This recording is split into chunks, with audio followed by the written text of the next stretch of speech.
have to set you to broadcast? Ah! Oh, I think we're live. Welcome, everybody. Okay, so I'm Beth Ann from Brilliant Business Moms. It's so fun to be here. I wish we could see all of you guys as well. That would be super cool. But I wanted to share with you guys really quick just the format of how things are going to go today. So we are going to start off answering some questions that you all had posed in the Facebook group, and they were great. So we're going to touch on someone's podcasting resources question, and then touch on the time management questions and finding that motivation, those questions that came up as well. And as we're talking, if you've got comments, if you've got your own helpful advice to share, please just type it on in the chat box. Just share everything you've got. If you've got questions, go ahead and put those in the chat box, and we'll do our best to address those as we go. And then after we answer some of those questions and chat for a bit, then we have some fun content to share with all of you, which will be 10 ways to promote your products. So whether you're an Etsy seller or a blogger with your own products, we think that these are 10 ways that anyone can really really do a good job selling. So let me point it over to Sarah and let her say hi. Hi. I forgot to put my phone on silent because Lily went to school feeling kind of iffy, so if the school calls, I want to make sure I can answer it. But I am Sarah, even though the name might say Beth Ann. We're having a little bit of minor technical flub-ups that we're not sure how to handle at this point, so we're going with what we have, and although it may say Beth Ann, I am Sarah. So the first thing we're going to talk about is the podcasting questions that some of you in the Facebook group had asked us. I believe Rhonda had asked us about all of our sources for how to podcast and what are the things we wish we would have known before we started. And another person had asked us about, Katie, I'm sorry, had asked us about how we approach people to do our interviews. So we're going to start with that. As far as resources go, the first thing I remember Beth Ann and I doing when Beth Ann called excitedly one day, I believe she'd been sunbathing when she got the idea to start a podcast. And oh, Beth Ann, am I supposed to be presenting? Yeah, are you presenting, Sarah? No, I don't know. Anyway, I might be small. Okay. Now I'm presenting. Hold on. Okay. Sorry, guys. This is completely new to us, but this is fun. There's a delay too, so that's why I wasn't sure. I think it's supposed to be on you. Okay. And by the way, we're super nervous. At least I was. I was super nervous about doing this live. In our podcast, we can hide behind editing after the fact, which is nice, and this is live. So anyhow, the first thing that Beth Ann and I did when she had the idea to start the podcast was we read an ebook by John Lee Dumas. I thought it was free at the time, but Beth Ann said maybe it's low cost. But anyhow, that was the first thing we read to kind of get our feet wet and figure out how to start this whole thing of podcasting, because we had absolutely zero experience with podcasting previous to this or broadcasting or anything like that. The second thing we did is we did pay for Podcasters Paradise, which is a John Lee Dumas program and private group. It's super expensive, although, and I'm not sure I would recommend new podcasters paying for it because it is really pricey. However, I must say I did rely very heavily on his videos about how to edit a podcast and other resources like that. I did rely very heavily on his private videos that we got as part of Podcasters Paradise. The other resource we used was Pat Flynn. He has several videos about how to start a podcast, and those are all free. So we did use his resources. I relied very heavily also on YouTube videos. There were a couple technological issues that we weren't sure how to how to work around as far as recording and editing. And so I spent quite a bit of time using YouTube videos. The other thing that I used is for our editing, we use Adobe Audition. If you have a PC, you can use Adobe Audition. And I use their help resources fairly often. So those are the resources that we use to get our podcast off the ground. What did I wish I knew before we got started? I don't know. I'm just really glad we did get started. It's been fun. It's a great medium to learn by, so I'm just glad we dove in and did it. Working ahead is very helpful. That's probably one piece of advice. So, Beth Ann, do you want to answer the next question? Sure. Yeah, definitely. Let me bring myself up. Sorry, I'm like enthralled chatting with all of you guys. Hey, here we are. And this is another thing we're figuring out is I have a cutesy little label like the one you see for me, for Sarah, and we couldn't get it on. So we're still working out some kinks here, but having a good time. So okay, so let's move on to the next one here. And again, if you guys have thoughts, questions, comments as we're going, please just chat away. So the next question from Katie Marie was, I'd love to know how you approach people about doing podcast interviews. Do you just email and ask, or is there more? I've been toying with the idea of doing a podcast, and I've always wondered how you guys find your awesome guests. Okay, so it really is a lot about just emailing and asking. I know I don't find it that hard to just cold email someone and say, hey, I'm Beth Ann, and my sister and I do a podcast together, and here's what we're about. Other people may find that more scary. I'm trying to think about a few tips for like when we first got started, because I think that's truly the hardest part is when you're first getting started, when they don't have maybe that website to go look at or that podcast to go check you out, and they're just going off of you saying, hey, this is going to be great, like trust me. I think it is a little bit tricky in the beginning, but so early on we did start with people that we knew, with moms that we knew had successful blogs or businesses. Then we branched out to Etsy sellers who were on one of our teams in Etsy, so we were familiar with each other, so we messaged them and reached out. And then after we had a few episodes up and going so people could check out our site, check out our podcast for themselves, then we just went for it, really. I guess we did kind of go incrementally up, but I think what happened with us is, we thought, for example, okay, we're not going to ask Crystal Payne of MoneySaveMom.com to be on the podcast till like we've done this a year. Like that was literally like our thought. Like we've got to prove ourselves, we've got to grow our audience first. But then all of a sudden, I think one of you, I'm pretty sure Melissa Geiserman, told Money Saving Mom about us, which was awesome. And so then at that point it's like, okay, well she knows about us. So now I feel like we kind of have to ask her because and then she wrote some sort of little blurb about us on the blog, and so it's like, we have to ask her. We've got to build on this momentum. So I wrote in the comments that we would love to, on that blog post, I said, we'd love to have you on the show. Thank you so much for your kind words, Crystal. And she wrote back right away and said, absolutely, send me an invite at this email address. And so we did. And I will say, too, in terms of cold emails, my tips are, introduce yourself, just be friendly, make sure you're approaching it as though you're, like, you want to be professional, but you don't want to come across as cold and stiff or like a robot. So like I always view it as like that I'm talking with a friend. So I'll say, hey Ann, I'm Beth Ann, my sister and I have a podcast. We're at brilliantbusinessmoms.com. We would love to interview you, and I'll say, here are the questions we usually ask.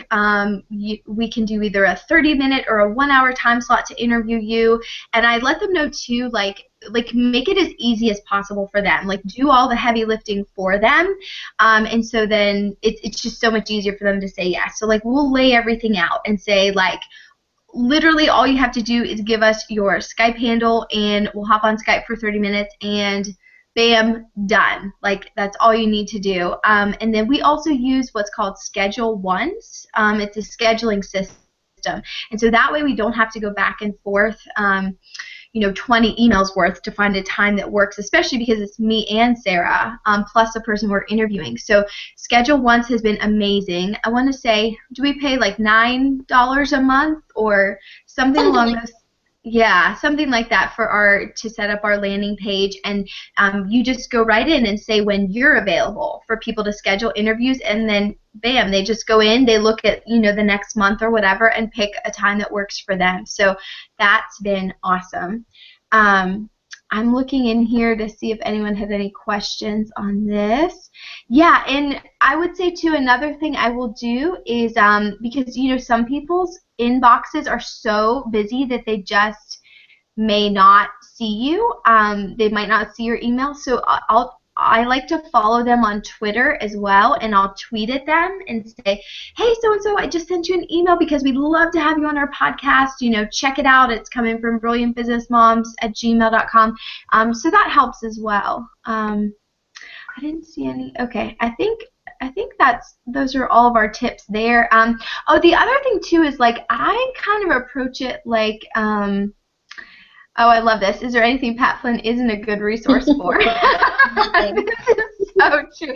Yeah, it's true. You can pretty much just ask Pat, which obviously I did if you guys heard my question on his recent podcast. Yeah, we love to ask Pat. I had one other thought related to this. Oh, I like to approach it as though they're going to say yes, which probably drives Sarah crazy. But I pretty much will, I end my emails with, thanks so much, Crystal. Looking forward to chatting with you soon. Instead of, Sarah, I'm hearing funny background noise. Are you hearing that? I'm not. No? Okay. It must be my weird, I don't know, something from my end. Anyways, so I kind of approach it like, I don't want to look too desperate. I want to look like I'm a friendly person. Sarah and I are super fun to chat with, and we're looking forward to this. Let's chat soon. Instead of being like, please, I would just love it if you would come on my show. I don't think that comes across quite as well. But yeah, so I think those tips should help you get started. I'm gonna. Rachel had a question. Rachel had a question, Bethy, in the chat roll. Let me find it. About, is it appropriate? Oh, I can't scroll up now. I don't know.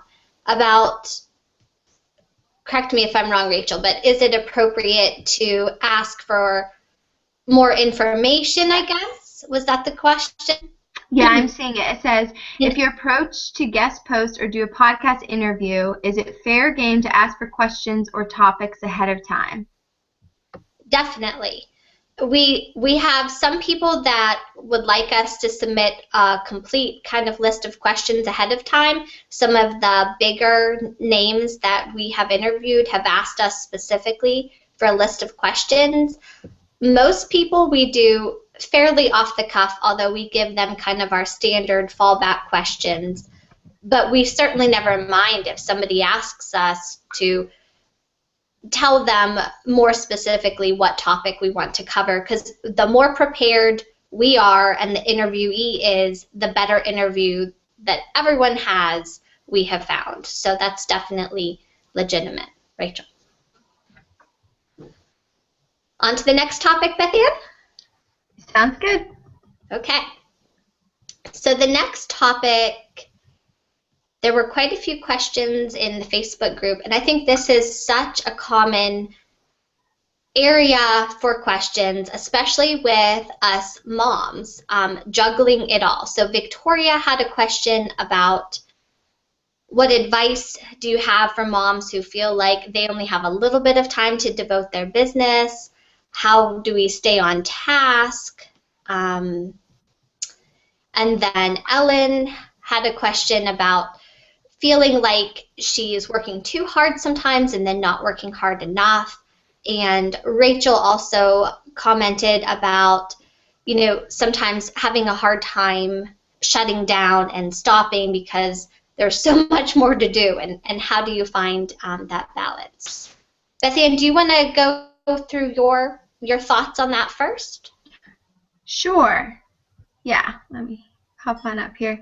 Yeah, I found this really great blog post just yesterday related to motivation, and it was really interesting. Some people kind of said, which I have to agree with, is if you're always looking for the motivation, like it's not always gonna be there. Like you're not always gonna be motivated to do the hard work or to do, especially like those tasks that just aren't your favorite. But instead, if you work on discipline in terms of, and even if you're a busy mom, and especially if you have like a new baby, I mean, maybe you only have 10 or 15 minutes a day. And if that's what you're starting with, just start with that. Just commit a 15-minute block at some point during your day, at some point that you can,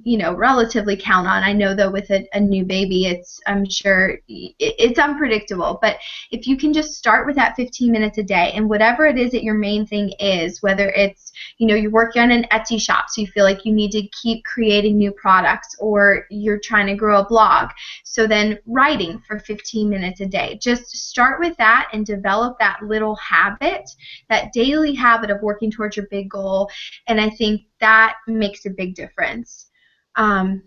Let's see, I had a bunch of other thoughts here. One thing that's always super helpful for me is accountability. I am a big ideas person, and if I'm really excited about something, I'll get going with it, and I'll go like crazy, but I'm terrible at finishing a project. So I'll start it, and then I lose interest, and I'll move on to something else. But what helps me is having Sarah, obviously, as a business partner, to hold me accountable and say, hey, how's this going? And, we're supposed to have this done by this date. That's another thing we do, is Sarah and I set clear due dates for our bigger projects. So we know, book editing is done by X date. It's totally done. And so we've got the 2 weeks or whatever to work on that. And then, if you don't have a business partner, though, it could be anyone. It could be a good friend of yours, someone who is going to be your cheerleader that you can just at least check in with every week, and they're asking, how are things going? Or your spouse. Like Chris is great about that too, and asking, how's the book going? Like, what step are you on now? And if you need that person, if you're really struggling to do something on a daily basis, just, ask them to check in with you every day, and see if you're doing it. Another thing too, like if you don't want someone like being that nitpicker, like nagging at you on a daily basis, is you can just set up a little habit tracker. So you've got your little sheet, and it's got every date written out. Like I've seen people do this with like a mini calendar, so you've got the whole year there. So whatever discipline that is that you want to do every day, that's that important thing for you to do each day to grow your business, make that a habit and do those X's or do those stars on your sheet. And as you see that progress, you have a few days in a row, you won't want to break the chain. So I find that really helpful as well. I'm going to toss it over to you, Sarah, for some more ideas on this one. Okay, I just saw a good comment. Mom Cave TV, how do you decide what to concentrate on when you have such a limited time? I think that's a good question.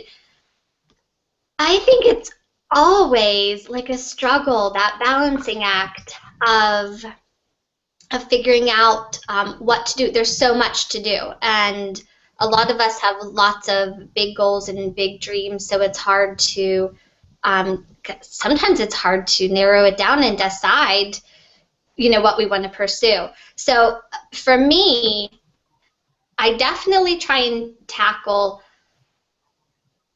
that big item on my list, that most important thing, whether that's, working on our ebook. We're going to have our ebook come out, our first one, in May, which we're really excited about. So maybe that ebook is the most important thing, but checking email is not. So my most productive times of the day are mornings, when I first get up. Well, after I get the kids off to school, actually. One goes off to school and I've got two at home. But after the trip to the bus stop, I should say, I often have a chunk in the mornings and then a chunk after my other daughter goes to kindergarten, and I only have one at home. So I use my biggest chunks of day and the chunks of day where I have the most energy and creativity to tackle my most important tasks. I know Beth Ann is a night owl, so she often has energy at 9 p.m., and I never have energy at 9 p.m., so ever. So I've been saving my email for 8 p.m. when the kids go to bed, which has been helping me to reduce the amount of time I spend on email drastically. That's been reduced by saving it for 8 p.m. when I could care less about that email anymore, whereas at 9 a.m. it seemed like, oh, I need to spend all this time on email. So that's been helping me so that 9 p.m. I can watch an episode of Gilmore Girls on Netflix and relax. So I think that's helpful. And for me, when I read, and I saw she's on this Hangout, when I read Amy Lynn Andrews' book, Tell Your Time, about time blocking, that concept was completely new to me before I read that book. And now that I've put some of those ideas into practice in my own life with time blocking, so you're setting certain chunks of your day for specific purposes. So my morning chunk can be devoted to business, but then my afternoon chunk, once the girls get home from school, I devote that time to family and home, and I know Beth Ann does something similar. So I think breaking up your days by chunk and focusing on either business at one time and home at another time, I think has been extremely helpful to me. And I like to reward myself when I work really, really hard. So if there's a task that I'm dreading doing, like right now, the taxes and the bookkeeping is something I have to do, and honestly, it's not fun at all. So I like to tell myself, okay, Sarah, if you jump right into this bookkeeping and work on it for an hour and a half, then you can go get yourself a cup of coffee and sit down and read your book for pleasure for 15 minutes. So I think little things like that help me to stay focused and get those awful tasks over with, that whole eat that frog concept. And I think that's all I have to say. What do you think, Beth Ann? Yeah, those were great tips too. I agree with all of that as well. I have one more idea on more of Victoria's question with like the not having trouble being motivated enough. And then I do think there's definitely more we can say about Rachel's question of how to stop, like how to find that balance and make sure you're not overworking yourself. But related to finding the motivation, one book I recently read was Drive I think it's by Daniel Pink. And it's just all about the psychology behind what motivates us as people. And the one main takeaway from that was that intrinsic motivation is way more powerful than extrinsic motivation. So things like money or accolades from other people or all of those things, those will never motivate you as much as that internal drive that you have to do something, just to do it, just for the joy of it, just because you really want to do it. So it's kind of like that reward of the process. And one thing I have noticed in myself, because I can very much be a type A person who sets a huge goal and then I'm discouraged and defeated if I don't make that goal. So lately what I've been doing is taking a step back and knowing that, Sarah and I have set a great game plan and schedule and timeline for growing. And so now that we have that plan in place on a daily basis, I can just enjoy the process. Like right now when I sit down to edit the book, I can just look around and realize this is great. I mean, I'm doing what I want to be doing. I have a great life. I'm super blessed with, so many things. My husband, my son. I know Sarah feels the same about her family. And so when I stop and just enjoy the process, just enjoy it because it's work I love to do, I find that keeps me going a whole lot better than feeling like I'm obligated to do the work. Because, I mean, in all honesty, all of us working at home, no one's obligating us to do this. We're doing it because we choose to do it and we love it. And so I think if you can get back to those basics and realize that you're doing something you love to do, I mean, that helps me a lot. I think related to that, Beth Ann, if you don't mind me jumping in, is I think for both of us, I know that the reason why we want to be entrepreneurs and business owners is because we know that this type of lifestyle can positively impact our whole family. We're doing it for the new way that our family lifestyle can work. I know Beth Ann's husband works crazy hours.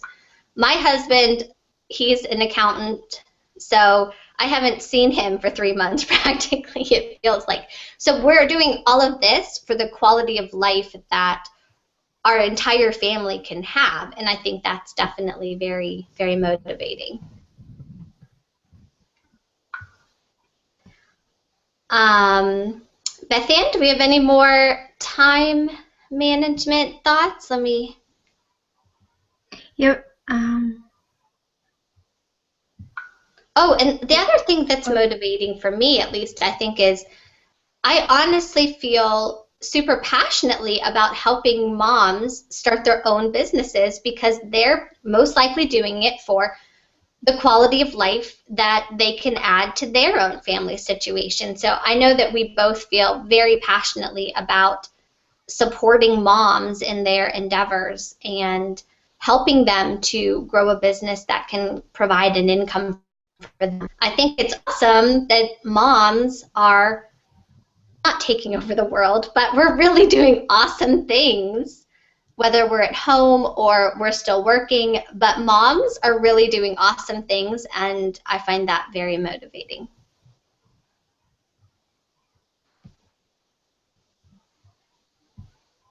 Yeah, I have to agree with you on that one too, Sarah. I realized we had written down that point as well, that and I think for any of you, whatever it is that you write about or the products that you make, having that feedback from your audience, from your customers, and remembering that you're helping someone, that you made a difference in someone's day, like that's incredibly motivating. Because I know for me, if there's a task related to Brilliant Business Moms I'm not looking forward to doing, I'll remember, oh, but like all of these brilliant business moms really want this. Like they want this. They're asking for this, so I need to just suck it up and do it. So that really does help to keep your audience, your community, and your customers in mind as you're working. I'm trying to think if we had any more tips for Rachel, who was leaning more on the other side of things, where struggling to know when to turn things off and when to take a break and not working like crazy. Because it's true, we could get 2 hours of sleep and just work like crazy every day, and there would still always be more work that we could be doing. I thought Ann Bogle had that really good blog post the other day about setting those hard edges on your life, which is kind of piggybacks off of the concept of time blocking. But if you really so her article was about, making lines in the sand, kind of after you do this, you do that, or when at this time you do this. And you kind of make yourself follow those rules that you set up for yourself that will be good for you. Good for you rules. One of hers was, when I drink a cup of coffee, I drink a glass of water. I should do that. But just good rules for yourself, and when you follow them, it leads to a better balance in your life. We all love coffee, but water is important, although way less tasty and fun. So maybe for Rachel, something more hard lines in her day, possibly. But I think it's so exciting that her business is doing so well, and she has all these great ideas and energy for her business. So that's really exciting. It's just maybe, having that time of day when it's quits and it's family time. I don't know. What do you think, Beth Ann? Let me pop on over. I know you're commenting. I'm not commenting at all. I can't do that at the same time. I'm like, I need to just focus. Yes, but see, and that's where, too, you guys, Sarah and I make such a great team, because even the way it's weird because we're sisters, we grew up the same environment, but our brains, like, honestly work differently, because my brain is like this jumbled mess of things, and so I'm listening to Sarah and chatting and all this, but Sarah is like a focus. And she reins me in all the time because she has that ability to focus. And so that's one thing I would say too. I feel like I've met more of you that have the crazy brains like me. Find someone with a straight head on their shoulders, I guess. I'm not sure what else to say on that.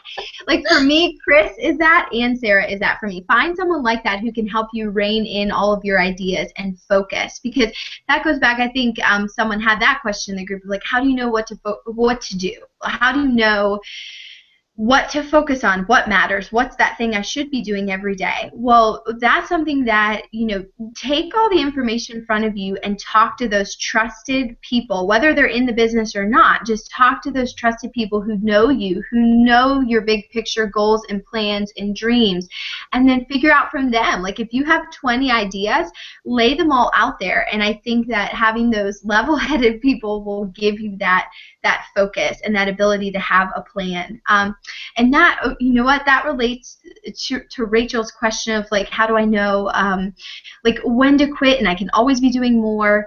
I would first look at your big picture and say, what are my main goals that I'm hoping to accomplish this year, and what is the most efficient way to get there?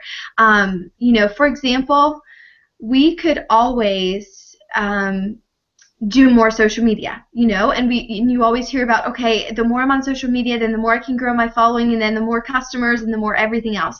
But is that the best use of your time? There's other things you could be doing that might be more effective. Or maybe when you look at the stats, you'll see, there's one form of social media that's really paying off for me, and the other ones really aren't. So, it's fine to just leave those be and focus on what's really, really working. You got to find those few things that are making the biggest impact and be willing to let the other stuff go, or be willing to at least say, that's an awesome idea for marketing, but I don't have time for it right now.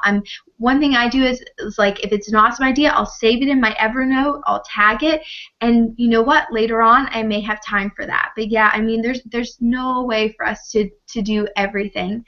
Another thing I do on occasion to just avoid getting totally burned out is take like a week off and just, I don't know that I can take a whole week because we always have show notes that are like on Mondays, but I could do show notes on Mondays, and then I can take the rest of the week and just have fun and not do stuff. So every once in a while, if you just have that, and just, I think too, taking that step back where you're not spinning your wheels, it gives you that clarity and that perspective, and just that ability to see what's working and what's not. I feel like I had more thoughts. Go ahead, Sarah. And that whole concept, I feel like we're rambling here, but this is so relevant to us as well as you guys, I know. But remembering that whole concept of, like, Beth Ann had mentioned listing out all 20 possibilities, and if you keep your primary focus in mind, like, what is your main goal? What are you, like, really trying to accomplish? And realizing that if you say yes to some of these other ideas down here, then inevitably it will be taking away from this other big project you feel super passionately about. I know Money Saving Mom talks about this all the time.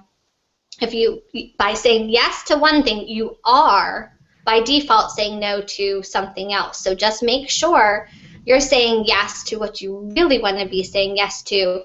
and you're saying no to what you really want to be saying no to, and being conscious of all those decisions and how they play out in the development of your business and in your life. Shall we move on to our marketing tips, or Yeah. were there other questions? Yeah, I think that sounds good. Yes. Oh, well, Katie asked, how do you decide which social media platforms on which to focus? So I think, again, it's variable. It really is about what's working for you, and that will look different for everyone. So you really have to just look at the stats and see. Sorry. Yeah. And then okay. Yeah, I think let's move on to our other stuff here. I'm not hearing you, Sarah. Are you still there? I'm not talking. Can you hear me now? Yeah. Yeah. Which one of us is on the screen? You are. I don't know anymore, right? Because it's weird because it says you and then it says Beth Ann, and so I don't know which one's you and which one's Beth Ann. I think you're on now. So yeah, if you want to dig in. Okay. So the last thing that we were going to talk about today, and this has been fun. I'm not sure I'm going to go back and rewatch this. I'll be too embarrassed to actually see the replay event. But the last thing we have prepared for you guys is 10 ways to get your products. A lot of you are product-based businesses, so we just prepared a really quick top 10 list. Or maybe not top 10, but just 10 items on our list. The first thing is branding your items so that people won't forget where they got it from. So for instance, early on we interviewed Dana of Applewhite, and she sent us one of her change purses as a thank you. And she had those cute little tags that she sewed right into her products on the edges that said Applewhite. Well, if I was using that change purse in my wallet or in my purse and somebody commented on it, where did you get that? I may not remember it's from Applewhite, but if the tag is on it, then I will remember that it's from Applewhite, and I can pass that along to my friend, or when I want to buy again because I love them and I want to give them as a gift, it's right there. Nobody has to hunt and pack around on Etsy to try and find the shop again. And one way that we do this with our amateur naturalist kits that we sell is on our instruction sheets for how to put together the kits, we include all of our contact information and accounts and Etsy shop on that.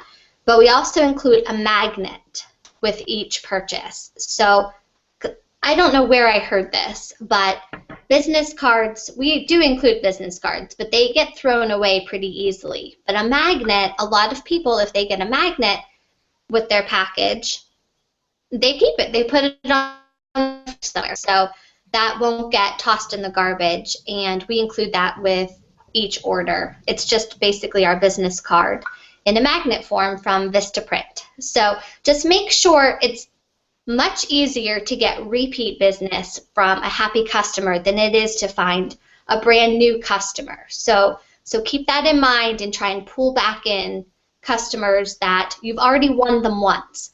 It won't be hard to win them again. Just make sure you can stay front of mind for them.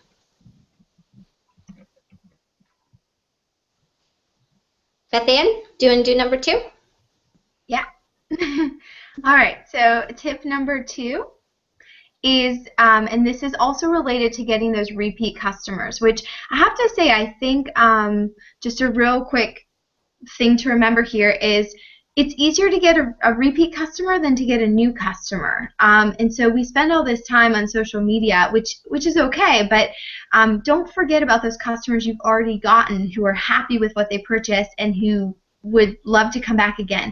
So that second idea is including a coupon code for people who've purchased from you, which, I think a lot of you are already doing great at this, but just in case if you've forgotten, make sure you include that coupon code for even just 10% off or whatever you want to do to get them coming back to your your shop.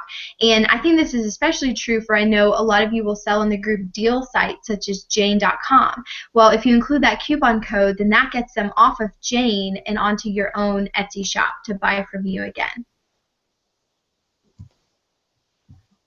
And related to that idea, one thing that we did when we were doing craft shows back in the day, we had stickers printed up from Vistaprint with a coupon code on it that we would slap on every bag that somebody at the craft show purchased with our Etsy shop on it, so that we could bring craft show people that were there to just buy that particular day, hopefully lead them to go check us out online so that they could be repeat online customers that day, or in the future, I mean.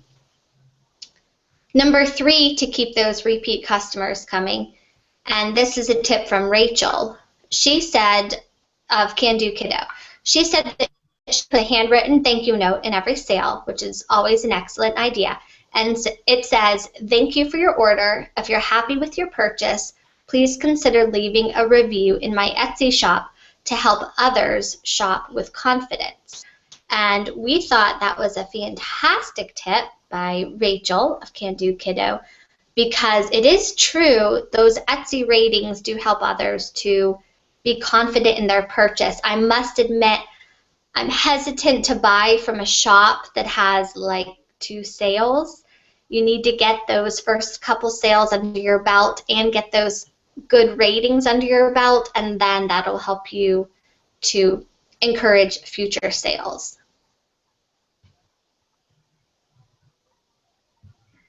Okay, so tip number 4.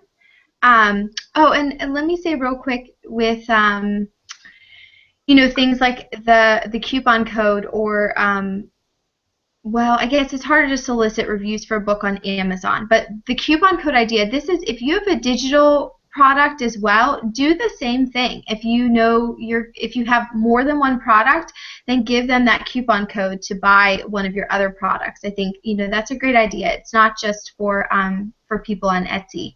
But idea number 4 is using Facebook ads, and this is something that I think a lot of people have the misconception that you have to be huge in order to use Facebook ads, but it's not really true. We've used them before for our amateur naturalist shop, and we're now experimenting with them for Brilliant Business Moms.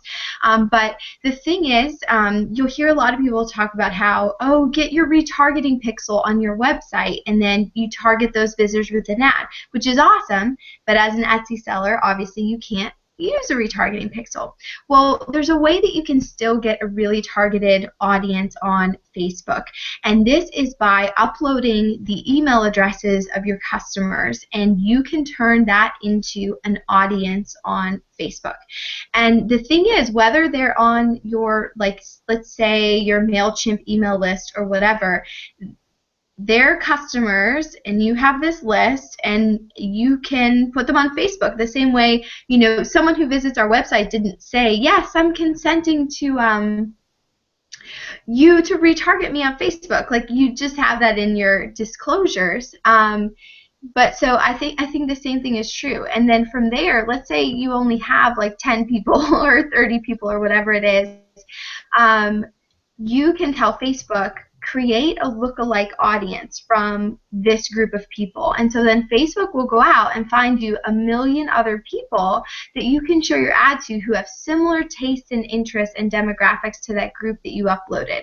And the way you want to do all of this, and of course if people have specific questions, I'd be happy to answer those. We can go into more detail in the Facebook group and in blog posts, but just use Google Chrome and then search for the Power Editor, so the Facebook Power Editor, and from there you can do all of this. It's really not tricky to get started, and so they'll pretty much walk you through those steps. So that's an idea to consider that you guys, you might not have thought of before, but it's a way to target those people who would most likely be interested in what you have to offer.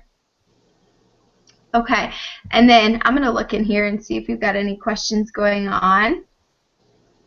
Yes, upload and create a lookalike list.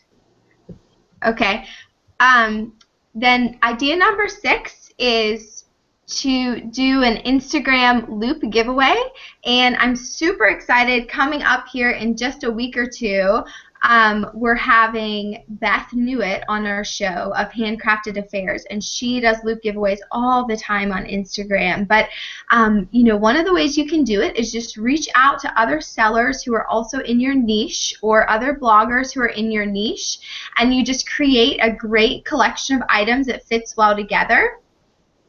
And I'm hearing a lot of feedback from my end. I'm sorry, guys.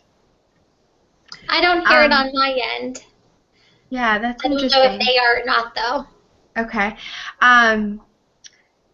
And at any rate, you'll just set an order. Like, you could start with just 5 of you to get a taste for how the loop giveaway works, and you just pick an order. And so you'll tell this person, okay, you're first, second, third, and you tag the next person in your photo on Instagram. So you'll have a great collage photo, tag that next person who's part of the giveaway, and so when someone goes to enter, they just tap, tap, enter, and they're on to the next one. And you can gain a lot of new followers this way, followers who are interested in what you have to offer. Because if you're giving away your products, and let's say you're in the baby product space, you know, the followers who are really excited to enter that giveaway are people who are interested in baby products. So chances are they'll be interested in the other sales and new products that you post on Instagram. So that's an idea that, you know, running a loop giveaway is really not all that tricky. So it's definitely something good to look into.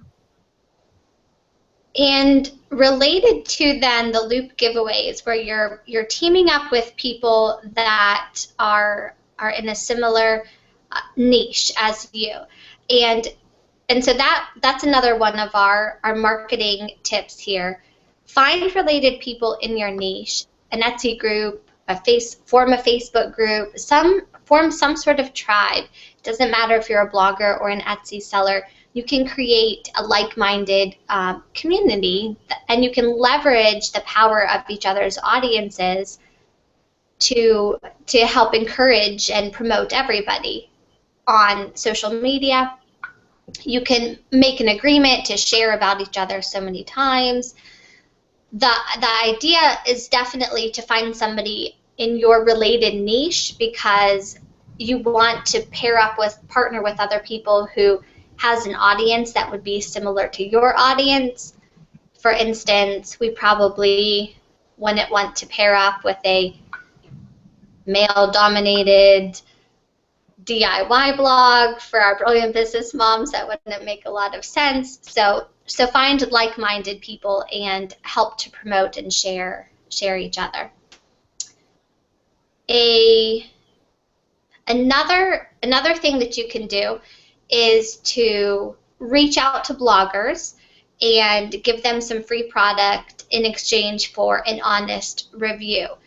Product market fit is key here. You need to find blogs that would relate to your product that you have to offer. And we have found that people who reviewed our products on their blogs, it gets a lot of traffic over to the Etsy shop, because it's an honest feedback. It's somebody's true opinion about your product, and it can make a big difference.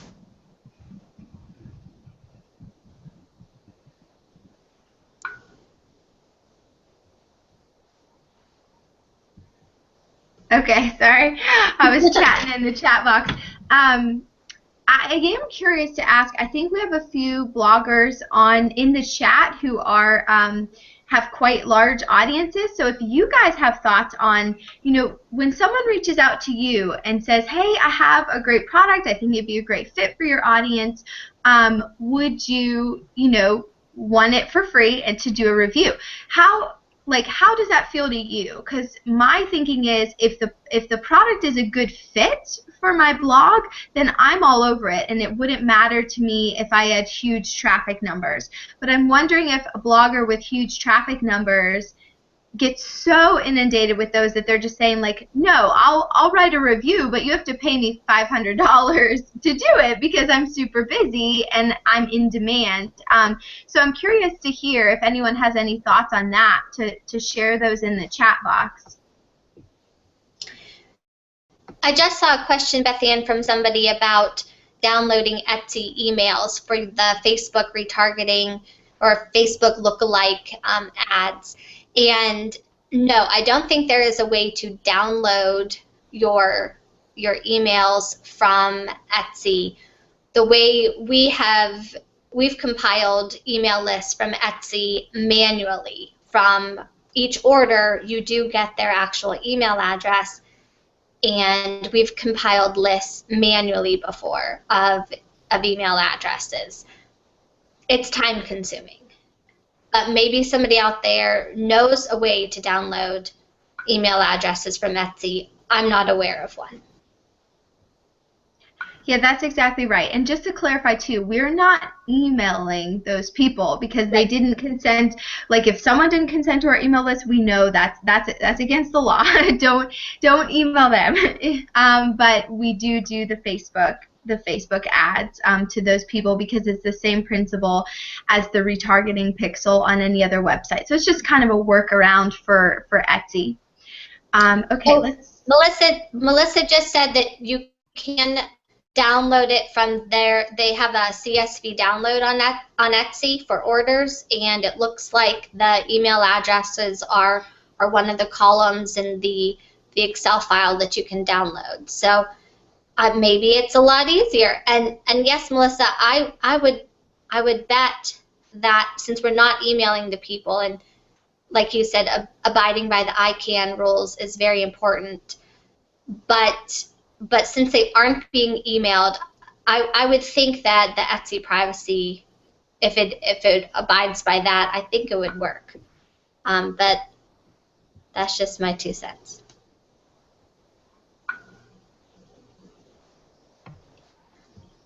Okay. Sorry, moving on to the next one then. I didn't see anyone share thoughts on being a blogger and having someone ask you to review, but again, our 2 cents on that is just, if it's a great product market fit, they might be excited about it. I know, obviously, we are not big bloggers yet, but we have had people reach out to us to review products or try something out, and when it's a great fit with our topic, we're interested. We don't mind that at all. But when it doesn't make any sense for our website, then that's where it's like, no thanks. So at any rate, just find those sites that would be a great fit for your products and go for it. Send that email. Get yourself out there. Okay, so the next idea is to find forums that are directly related to your niche, what you sell, what you blog about. I know for me it's kind of easy because the Etsy forums are a great place to go. So when I have time, I head over to the Etsy forums and I see what kind of questions people have, and particularly if it's something related to SEO and Etsy, or something else with Etsy selling that I feel I could answer and really help them out, I go ahead and do that. And I'm not spammy about it. I'm not going in there and helping them out and saying, go check out our podcast, but just being super helpful in building up that reputation. People will often go check you out, or I've had people message me on Etsy just to say thank you, and I'll say, hey, you're welcome, and we have it right in our shop header, our Brilliant Business Moms website, so people find us that way. But there are so many other forums. I'm thinking of Melissa, for example, with your cash wallets that you sell. There's forums for budgeting, and you could be the most helpful person on there. The same way you're already pretty much the most helpful person for our Facebook group. So there's things like that. And another example would be if you sell baby products. There are so many forums out there, like a babycenter.com and places like that, where moms are asking questions. And if you can be insanely helpful and share your area of expertise, you can really build loyal customers that way.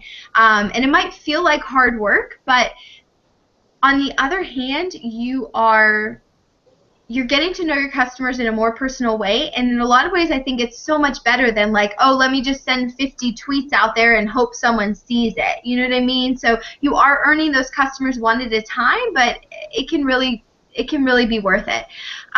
Another thought, though, if you can't find really active forums related to your niche, the same idea applies to a blog. If it's a really active blog, and let's say they get 100 comments on every post, or something along those lines, well, go on there and answer the questions that people are posting, because often the blog writer, they're too busy to go in right away and answer everything. But if you can beat them to it in a way, or at least just be that other helpful voice and interact and communicate, people are going to be like, wow, that was awesome, she knows what she's talking about, and they may head over to your site and check you out. So let's see, I think that's all I have on that one. Back to you, Sarah. Desiree had a question about how to find blogs that might want to receive your free product and do a review about it.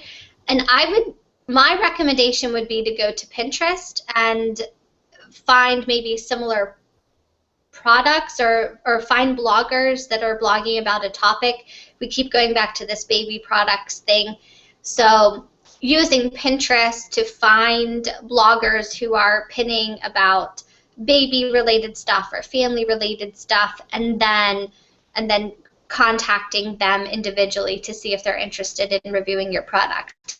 Anything else to say about that, Beth Ann? Yeah, I was just going to say, I think the same applies to Instagram. I would say at this point in time, Pinterest and Instagram would be the places I would start if you have like any sort of mom-focused product or niche at this time. Yeah, so you can search for those hashtags, and then those bloggers will come up. Now, granted, I mean, it depends on what hashtag you search for. You might just find regular users who have a lot of followers, but chances are the moms with tons of followers on Instagram, there's a good chance that they're a blogger. So you can do that way. But yeah, I love Sarah's idea with Pinterest, because you're getting to see like exactly what blog posts and blog projects someone is regularly talking about, and most people have like that board at the top of their profile that's like, here's everything from my blog, here's the best of my blog. Check that out, and if it looks like a great fit for your product, then just go for it. And if they're active on Pinterest, I think that's all the better, because then there's a much better chance of whatever review they do for you, if they'll pin it, and it could really spread. So yeah, I would start with those two places for sure. Okay. On to tip number 9. Almost done here. Tip number 9. I don't know if you guys have ever heard of it, called Heyro, Help a Reporter Out. And they send out 3 emails a day filled with all types of queries for, I guess it's a lot of reporters, but blogs and websites that are looking for somebody to answer a question or fill a need on a story that they're covering. So maybe I've seen on Heyro before, and you can sign up for free as a respondent for free. So we've seen requests for looking for items for a new take on a Halloween gift guide, email and respond with your answer, or looking for a mom entrepreneur to interview about social media, and different things like that. So I think Heyro is a really interesting and unique way that you can respond to people's inquiries and put yourself out there a little bit more. And getting included on gift guides, even through Heyro, using that method to get included on gift guides or other methods. I think being included in gift guides is a great way to market your product.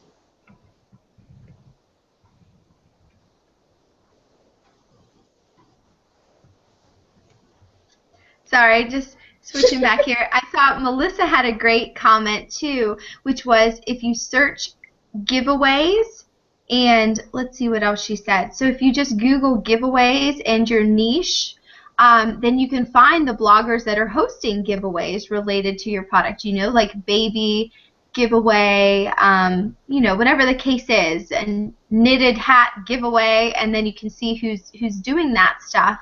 And you'll not only find bloggers in your niche, but bloggers who are willing to do giveaways. So that was a great tip, Melissa. Yes, and then Katie's commenting here too, talking about Instagram. The more active I am in liking and commenting genuinely, the more traffic ends up in my shop from Instagram. That's exactly right. And, you know, I would say for any form of social media, the more active you are, the more of a genuine participant you are on that site, and not just spamming and saying, here's me and here's all my stuff, the more traction you're going to have. So that's why, too, I mean, clearly you can't be crazy involved and active on every single form of social media. So, you know, narrow in on that one or that few that really work the best for you. Okay, sorry, that was a bit of a tangent. Well, it kind of relates, though, to the last idea would be using Pinterest group boards. Obviously, using Pinterest yourself, being active, pinning lots of stuff. I know a lot of you guys have seen my post on how just being crazy active on Pinterest really increased traffic for us to Growing Business Moms. But there are group boards out there specifically for Etsy sellers, where you can post your stuff, and you could post a product every hour if you want to. And while it may not seem like you're getting a lot of traction, you never know when someone's going to stumble across that one pin, and they'll pin it, and then the chain is just going to spread. So I was going to look up for you real quick here. I knew there were a few really good group boards for Etsy sellers if I have a second, but I don't know if you have any more. Yeah, I just saw Julie just commented that she wasn't sure if Heyra was legit, because she had looked at it. It is legit. We have used it. Beth Ann got put in an article. It was about nursing, but she got put in an article. So it is legit. But good comment. And I do know what you mean, Julie. Like, some of these things, it seems like, really? Is this for real? But that one's for real. Yeah, I got we were put in another article too on like work at home moms and how we balance our time. So it ended up, I mean, it was a pretty small blog that was asking for the request, which that's the one thing. It's often hard to tell who's asking for it and if it's going to pay out or not. But man, it was so quick and easy to respond to that request. I mean, I just typed out my little response in 5 minutes, sent it off, and then a few weeks later, someone sent me an email, said, hey, I put you on my blog post. So, you know, it was kind of fun, and those links really add up. And so even if your only website is your Etsy shop, you could do the same thing. If you're a work-at-home mom, you just, you know, respond to that request, say your tips, and say, you know, here's my link, here's where you can link to me, and that can really pay off in the long term, especially if you just commit to spending a few minutes every day reading the requests that are going through. And you know, some weeks there aren't any that fit us, so that's a little bit of a bummer. But if you just quickly skim and then you know, respond right away when it does fit, it can really work. And if you're a blogger and you need resources, I think you have to have an Alexa rating of 1 million or less, but you can be like a reporter and submit requests from, or ask for submissions from other people about their products or quotes that you need or things like that. So it's really interesting. But big news agencies do use it, like big blogs, big news agencies, magazines. So you could definitely land on a big win.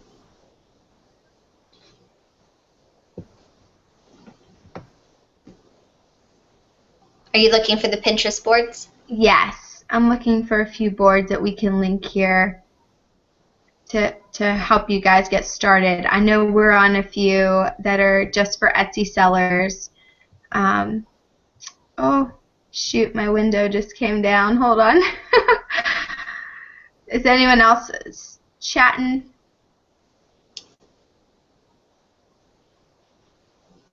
Not at the moment. Okay.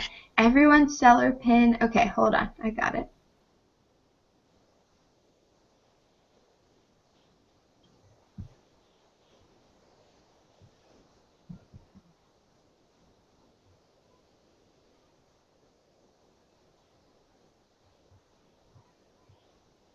Okay, here's one. I've got a few more to give you guys in the comments here. Can change the sorry, I'm leaning. I always forget. I'm like, oh, my face is really big on the screen. Whoops. Sorry, So guys. are you adding it to the chat roll comments? Yeah, I was adding there, Okay. which, we are, yeah, we're going to compile all this for you guys. Yeah. Yeah. Well, maybe we should start wrapping up. And Yeah. thank you so much for joining us today. This was fun. I'm glad we just jumped in and had our first thing. I must say, like, that's a theme I feel like we have. We don't really know what we're doing a lot of the time. We just jump in and try. and like we always say, it's not called Brilliant Business Moms because we think we're so brilliant. It's because we get to learn from all of you, and as evidenced by all the chatting that you did behind the scenes, you guys know so much, and we are so glad that we get the opportunity to learn from you as well. We're always learning something new every day from you guys, and we're so glad that you decided to join us on our Hangout today. Beth Ann, closing remark? Oh, yes, sorry. I was just going to reiterate what Sarah said. Thank you guys so much for hanging out with us today. This was super fun. And yeah, hopefully you've learned from this that we're still amateurs at this. We've had several glitches, but just get out there and do it. Take those risks, and who knows, you'll probably find that you'll have fun in the process. So I think if that's it, we'll wrap up and end our first hangout. Oh, people are saying yes. Please put together. Yes, we'll definitely put together a list for you guys. I'll do this again soon, please. Okay. Okay, we will. I don't know how soon, but we definitely want to do more hangouts in the future for sure. This was so fun. So, all right. I think with that, are we ready to sign off? I think we are. Bye, everybody. All right. See ya.